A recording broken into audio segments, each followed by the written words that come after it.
animals in the sky and on the ground need water to survive, but the dry heat has made it difficult for them to scope out a drink. So much so that many people are seeing animals come into the inner city as they try to find a drink and wet vegetation. Western Canada residents are no stranger to extreme summer heat. We see the heat in many ways, but the most significant is our wildfires. It's been a very warm start to the summer here.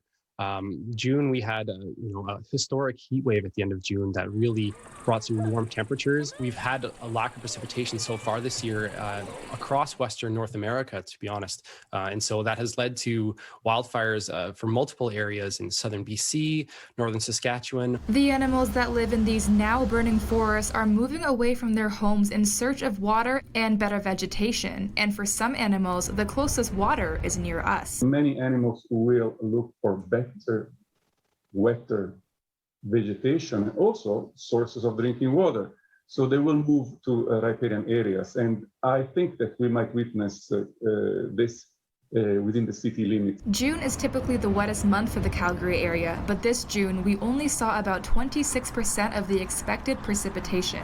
The ongoing drought will push animals of all kinds into the same area, something that inner city Calgary has already seen. Signs along Princes Island Park warn the public about an increase in coyote sightings. Musiani says it's difficult for scientists to prove, but the influx of coyotes near the Bow River could be because it's a source of water and beavers. They produce wet areas, and these wet areas, of course, they have abundant riparian vegetation around them.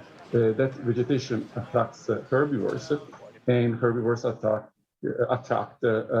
carnivores. In Calgary, Christy Kilburn, City News.